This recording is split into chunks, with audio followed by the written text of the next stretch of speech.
How's it going, guys? Today is a very cool and exciting day here for two reasons. This light right here, this thing just like docked in US, and the second reason is I happen to be the first channel to review this light, and I don't know, I guess I must be doing something right because this is the fifth light that I'm actually reviewing that nobody else even got to touch it, and some of the things is not even published yet. The next light that I'm reviewing, I'm not even allowed to say what brand it is, what manufacturer that is. So I'm super excited to introduce you guys firsthand the GVM 1000D, and this is actually the GVM 800D, so you can actually have a reference of what's going on here. And I'm actually reviewing a kit today. It comes with a very nice case that fits everything in there. So the first thing you're gonna see is the two power cords, the two power supplies, one for each light of course, the two stands, and also a light. Then they have a pouch for each light.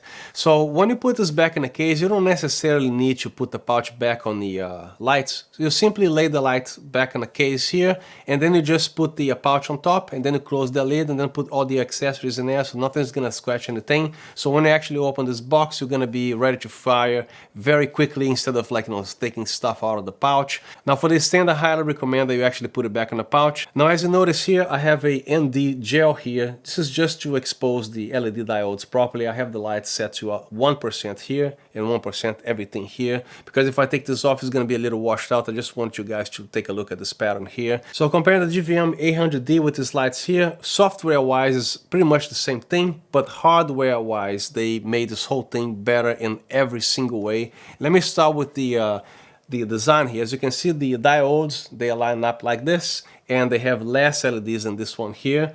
And this is actually a 0%. At 1%, you see the shape of the LED diodes there, how nice that is compared to this. And another thing, as soon as I power this light on, I almost fell out of my chair because I've been waiting for this for so long. This is the usual display that you're gonna see with your GVM lights. You're probably tired of looking at this thing here, this blue old school. The numbers are very tiny, very hard to read. As soon as I power this thing on, check out the display. Look at that. It's some sort of an OLED display. If it isn't, it looks like one, I don't care, but this is a lot better than the old school display here.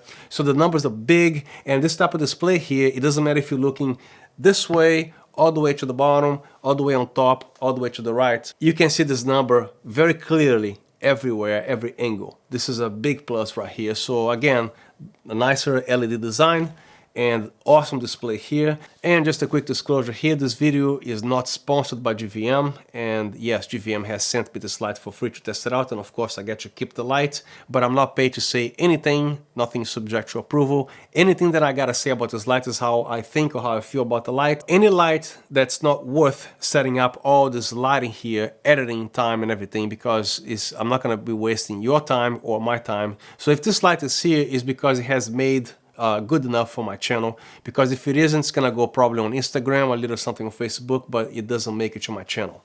And this light here is about 8 inches across, and the same height, both lights, but this one here happened to be 10 inches across, which means more LED and also more power. Also, you notice that the LEDs here, they are on a flood side, a flood type of LEDs, and this ones here, they use lens LEDs, which allows you to project the light at a farther distance. And also, the beam is about 45 degrees. This one here is a little bit wider, and it's also a little weaker. This is more like a flood light, which can be a good thing and a bad thing. Same thing with these LEDs here, it can be a good thing and a bad thing. For example, this light here will require a little bit more diffusion. So as you can see, they have the same degree or grade of diffusion panel. They have the older GVM lights. They usually come with a thicker, milkier kind of a diffusion. But this one here, the new series, I don't know, somehow they are coming with the lesser diffusion. I guess that allows also to project more light to output in this light. But keep in mind that the diffusion is going to be limited. But there are several ways to correct that. For example, this is one type of diffuser, a Roscoe gel. You can actually choose the grade of the gel, super frost or 1/4 of the frost. So, the more light, the thicker the gel, the less light will pass through. So if you need a lot of diffusion, you're gonna buy one of those things here. Also, if you go to a Walmart store, this is called a tracing paper. It's in between a paper and a fabric, so you can actually put this on the front of the light here. So this is actually a perfect diffuser, and this does not alter your color temperature. It's going to be the same exact color temperature because the white is perfect on this. Same way they make this scientifically precise not to change your color temperature. And also for another diffusion, you can also buy this everywhere, those diffusers here that you can actually mount on the light here. They have a little Velcro thing on the back, so it's very easy to use. And lastly, let me show you something that you can do for diffusion, which is something like this here. This is a huge 5x7 background, which you can actually place the two lights behind, and you have a huge bank of soft lights. So there's many ways to diffuse these lights in case you don't have a actual softbox as a key light, because what I recommend as a key light is to have the largest softbox that you can have. But if this is all you have, you know what to do as far as diffusion goes. Another thing, cosmetically, you probably noticed that the GVM is actually on the top of the barn doors. It comes shipped with the GVM on the bottom, but I always rotate to be on top, but you know, I'm just saying. Now the GVM here, the actual logo is on the side instead of on the top of bottom. Now let's talk about some differences between this light and the GVM and even the GVM 50RS. The GVM 800D is a 40 watt light, and the LEDs, like I said before, is more on a flood type, those little square diodes. This one here is a 45 watt light, and the LED is different than this one here. This includes some kind of a lens that again helps to project the light at a farther distance, but less soft, if you will, and also less floody. It's this one here is wider, and this one here is slightly narrower, and the 50RS has the same exact diodes as this one here. Again, lots of flooding, but not as far away throw distance, you know. So, and the 50RS is a 50 watt light, so 40 watts, 45 watts, and a 50 watts. So the difference in power here is minimum, but the actual 5 watts somehow can make a difference depending how close you put the light on a subject that you are illuminating. But to be honest with you, I would rather have this than this one here. I don't know, it's bigger, it's prettier, and the display on the back, there's a lot of things that they changed here. The barn door is cooler. As a matter of fact, the fact that this is actually a rectangular shape, when you actually use the barn doors, you can actually do a little something more with the light spill, because this one here, not so much. But again, this type of barn doors on this LED panels like this, it doesn't matter if it is a GVM or any other brand, they don't cut a lot of light, unless the barn doors, they were like twice as long, and then you can actually have a huge thing here blocking the light. But keep in mind that, you know, I won't even care about this barn doors. There's so little that you can do, but they actually work. This one here, I saw the difference because I was in the aiming at the ceiling. The light was spilling at the ceiling, and when I was closing the barn doors, the ceiling spill kind of was gone. So it kind of works better. And continuing with the hardware differences or similarities between the 800D and the 1000D, everything is pretty much the same regarding the barn doors. Whatever plastic this is, let's say it's an ABS plastic, this is made of plastic. The sides here is plastic again. The back here is the same aviation aluminum body here, and also the light is about 1.8 centimeters thick, the same exact thing with the 800D, and this light, they weigh about 1.2 kilograms. 2.4 pounds equals 1 kilogram, so you do the math there. So it's about 2-ish, almost 3 pounds, this light. Now, as far as heat dissipation, you know, when these lights, they get hot, the actual internal components, they are not hot. All the heat is transferred to the body, so it's normal to feel the light a little warm, especially when you crank this up to 100%. But it's not going to fry your board or anything like that, unless you're shooting on a very hot day, so you probably want to turn down a little bit. But if it gets hot on the back here, this is normal. This is the way the lights are, and there are no fans on this light. And they build the thing to withstand whatever temperature it is, as long as it is not like 110 degrees. So, okay, this light is bigger, about 2 inches larger, it's cooler, prettier, more LEDs, new display, and a bunch of other things here. But the primary reason why I love the GVM 1000D as it is right now, because they're actually gonna do the same exact thing for the new upcoming GVM 800D series, the Mark III or whatever you wanna call it.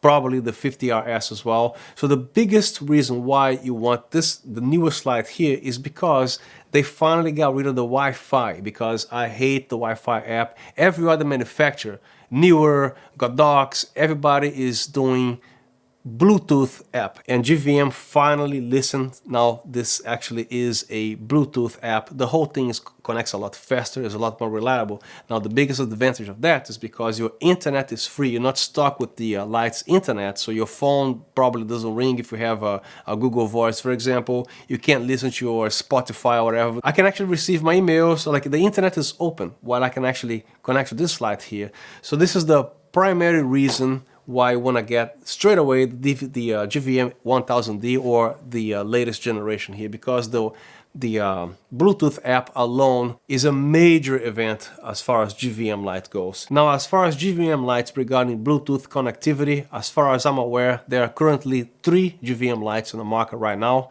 One of them is the GVM 1000D. The second one will be the GVM RGB 20W, which this is actually also a Bluetooth capable light.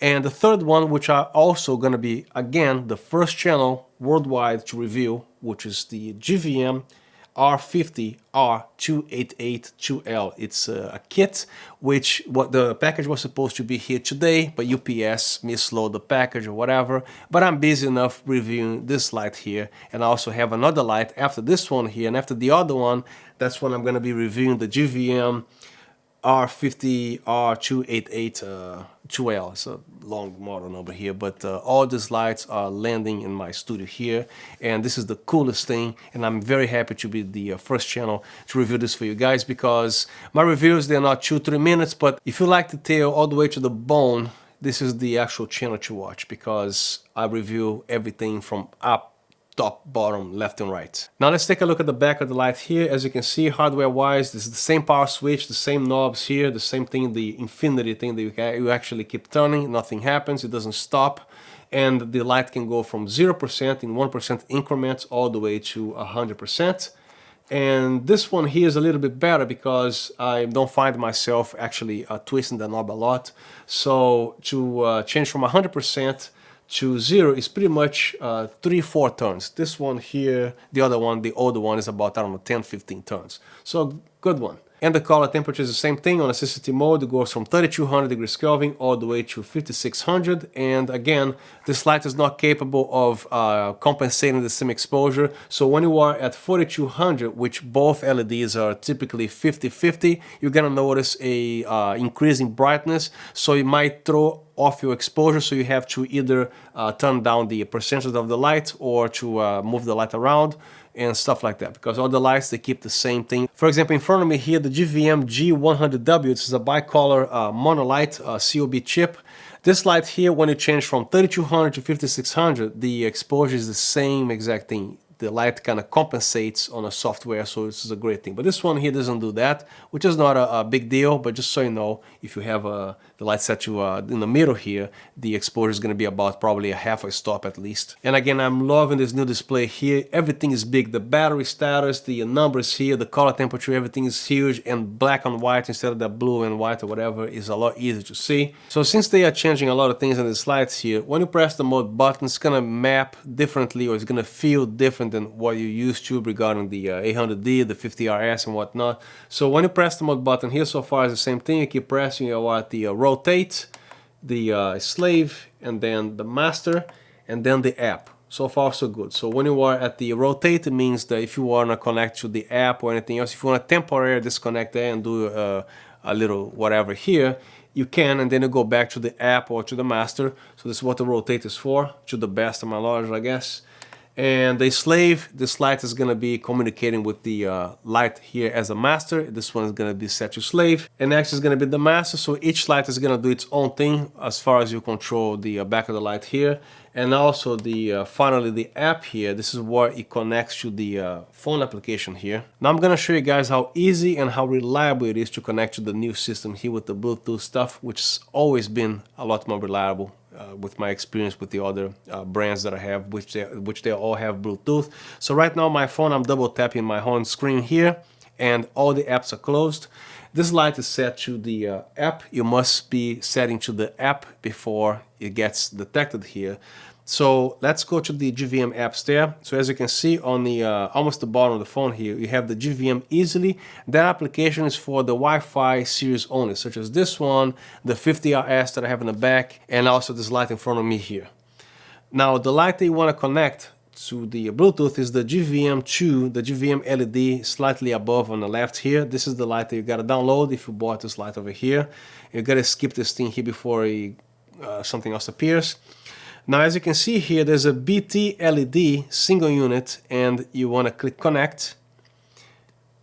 And then this is how long it will take to connect. It says connected. You have to wait until this message connected disappears, and then there you go. The light is fully controllable, and you have your CCTs. Here you have your HSI, and also your scene mode, and my scenes, which you can actually save. I'll go back to that in a second. Let's go back to CCT mode. Back to 1%, so the light here looks good exposure wise. You can also turn off the light, turn it back on. And on the left here are your channels. They only matter if you're using this light on slave. You know, with the app here, I'll leave everything set as channel 1. The My Scenes, when the top right, the little diskette thing here, when you click on it, you can actually save the preset you like on the effects. For example, let's go back to the effects here.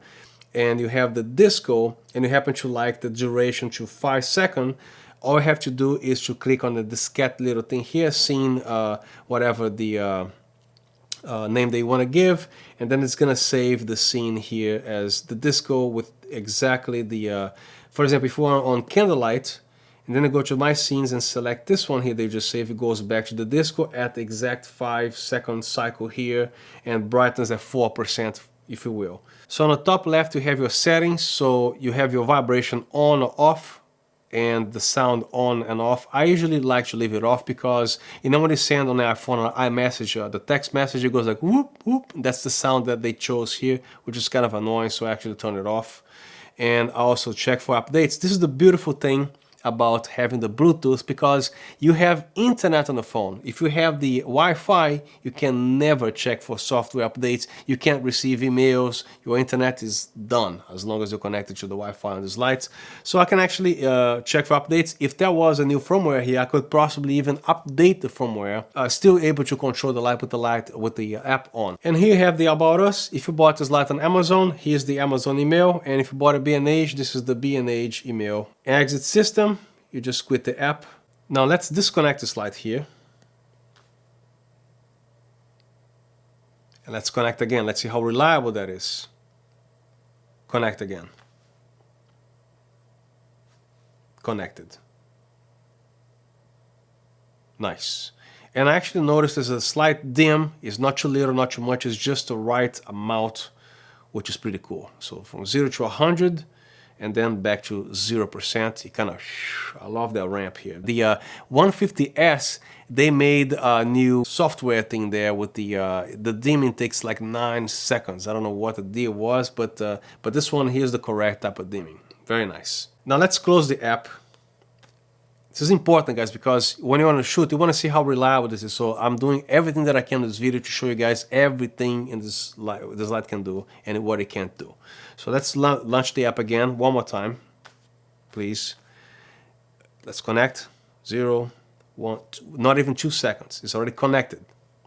You can do your brightness there, everything. Great. Back to 1%. Now let's connect the other light. Let's exit this out here. I want to disconnect, yes, so Bluetooth disconnected, there's nothing connected here. Another thing that I forgot to say, if you're already on one of the slides here, you'll notice that when you put it back in the case, the little tabs here that hold the front diffuser here, sometimes they slide out and stuff like that.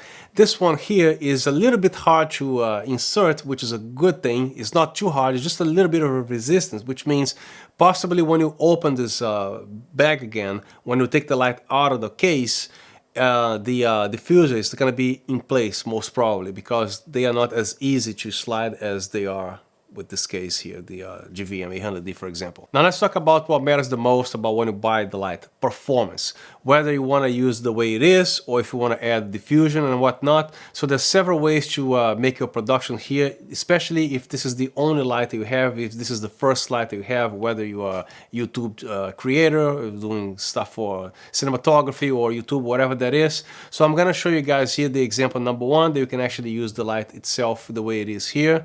And then you can also put diffusion, like I was describing before, the tracing paper or the Roscoe gel, or the little softbox that I show you guys here, and also the big panel over here. So if you want to do the regular diffusion, let's assume this is the same size of the light, because I cut this to shape to the GVM light. Another thing that you have to take in consideration is because the farther the distance it is here, for example, if you put the gel pasted over here, the diffusion grade is not going to be that great because you're pretty much right on the LED. So I would advise you to create a certain distance here, some kind of arc shape here. So put the diffuser with a little clip or a tape, or gaffer tape, or whatever you want to do. Just make sure it is a little bit far away from the LEDs, and then you have a great degree of diffusion. And also you choose whichever gel they want to buy, the degree of diffusion, because they're all different, like a quarter, half, or full diffusion. And here's an example how you can actually put the two lights together as a bigger source of light, because if you want a big soft light, you have to create a large source. This is why when you are using a key light, you want to have the biggest softbox you can possibly find or have. And this light panels here, they're great for accent lights, for lighting everything else, but for the key light, you have to put something in front of this here, such as this. But this one here is not actually a bigger light source yet. So you probably want to have this light become like a 35-40 inch kind of thing. And then you actually place the light in the distance that you're actually going to be covering the whole disc, whatever it is that you have in front of this light, without splitting a lot. So you want to pretty much have the whole surface of the disc filled with this light. If you're too close, you're gonna have the same problem, which is a tiny light. Back the light out until you fill the entire disc. So in that case, you should have a very nice key light in front of you instead of just the tiny panel like this. So when you use, for example, a 5x7 diffuser, which is a huge disc, you can actually do this two ways. You can actually place the light one on the left, the other one on the right side, and actually create a horizontal kind of a light shape. If you want to turn that vertical, all you gotta do is place the light at the top and the other one at the bottom with the help of a C-stand holding the light, whatever stand that you have. You can actually achieve this with the two regular light stands like this, but ideally is to have the stand collapse all the way down at the bottom and a C-stand, and then you adjust the angle they want with the light placed on the top. So you have perfectly two vertical lights at the same distance. So let's be honest, how many of you guys read the damn menu? None of you do, probably 2%, because when you guys see the menu, paperwork, doesn't matter. Because I thought to access the scenes here, the effects, because I couldn't see here, for example, at the mode here, I have the rotate, the slave, master, app. So let's go back to master here, and which you're gonna have to press once, and then you have the RGB, press the button once again, you have your saturation, press the button once again, back to CCT, which is the 3200, 5600 Kelvin, press the button one more time, you are back to the RGB, and then you can actually have your colors here changing and everything. And by the way, this is something that GVM also improved, because these lights over here, they tend to change the colors abruptly, and this one here apparently they did a better job, because as you can see is a more gradual effect. See, I'm changing the lights to the cyan, then the blue, and then as you can see it doesn't jump, so it's gradual. Very nice. Another thing that they finally got it right. Go back to the red, and then go back to the yellows and whatnot. This light over here, if you crank it up to 100%, and then the fading is better. The problem is with these lights and all the previous GVM lights, when you actually down to something like ridiculously low, like 10%, and then this light over here, I'm gonna show you this right now. So I'm gonna be actually setting the light to 10%, and then as you can see, the colors, they jump like this. See that? Boom. Now the same thing here, 10%. Watch how gradual the thing is. It doesn't jump anymore. just a little bit, but I'm happy with this here. Now let's see what this light bulb happens at 1%. I know I'm pushing, but I want to see this.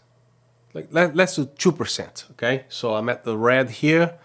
Let's see if that jumps.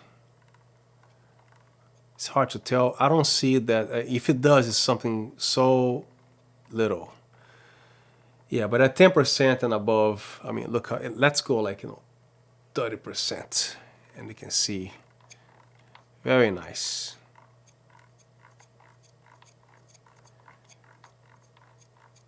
There you go, let's do slower. Nice. As you can see, a lot of improvements have been done in these lights here. New display, a better LED, a very cool design, a pattern, how these LEDs are right now. Another thing that they improved here, for example, these lights over here, saturation mode when you are on the RGB, anything below 90%, the light is gonna look like almost white like this, right? So on this light here, let's go back to 100% saturation. And when you ramp it down to 90%, it's still fairly red. And then 80%, it's still kind of red. And then the 70%, that's when you start to get your pinks and everything. So the tolerance, I think you can do a lot from at least 60% all the way to 100% instead of only 90% and up. You can go all the way down to at least 60 or even 50% and still get a decent variation of color saturation here. This light here, anything below 90% is technically almost white.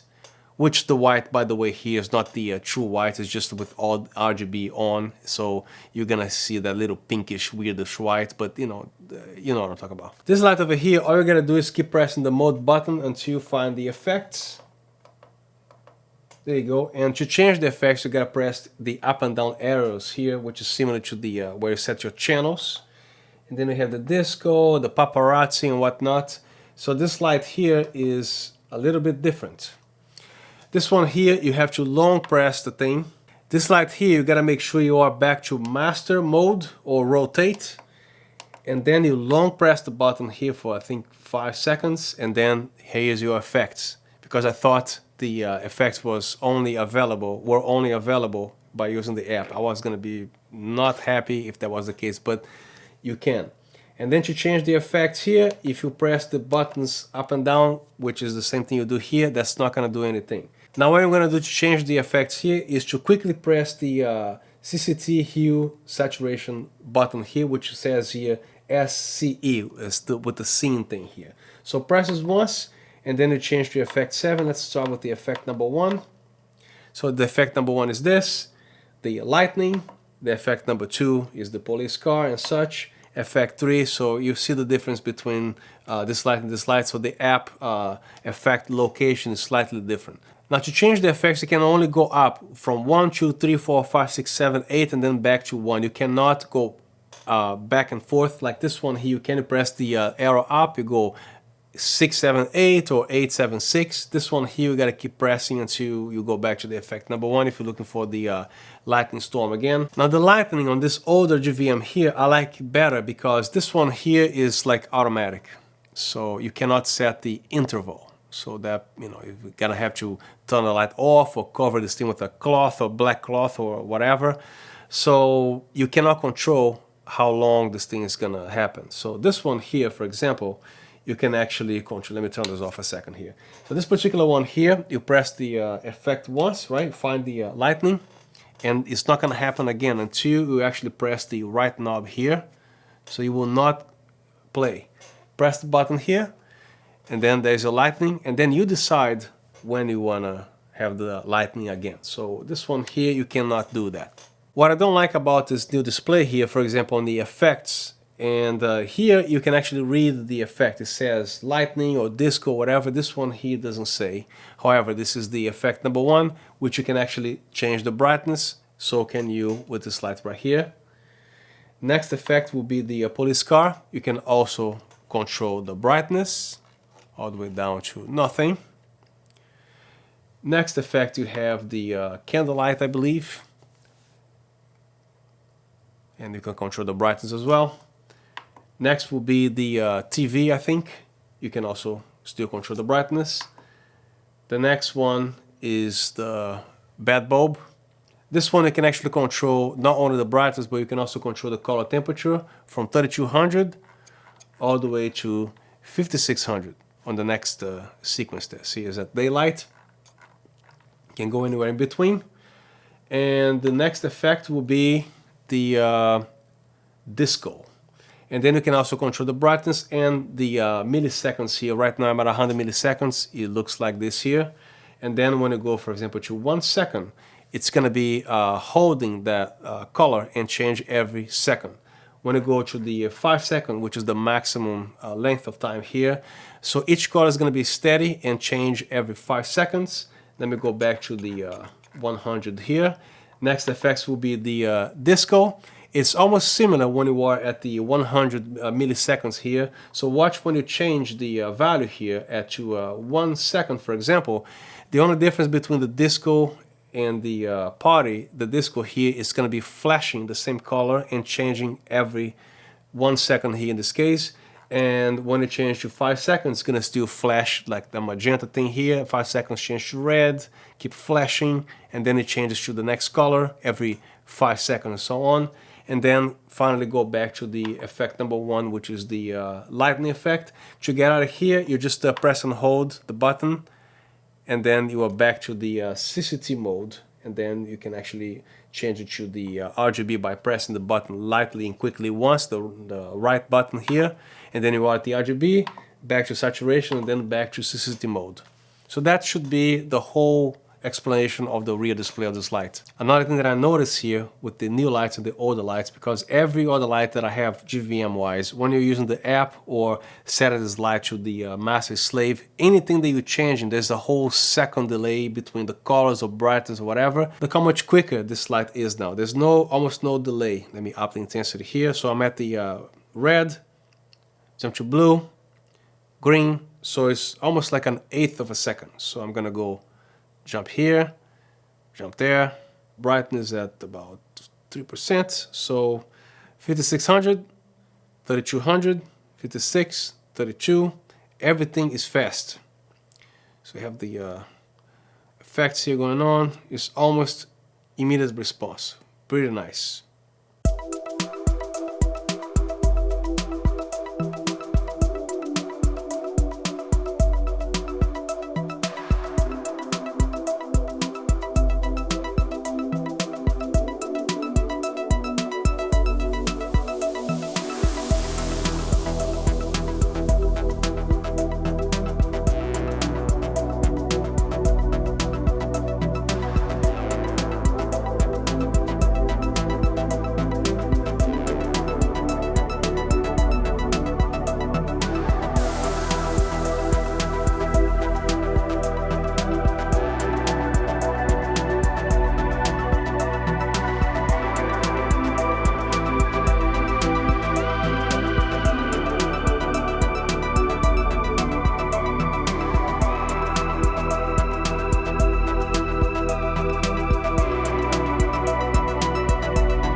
So that's the end of my review here. If you like what I saw, please consider subscribing. If you're kind enough to give me a thumbs up, it tells me that I'm doing a good job here. And if you want to leave a comment, I'll make sure I respond to everything that I see there. Once again, thank you very much for your time visiting this channel, and thank you again for watching this video, and I'll see you guys next time.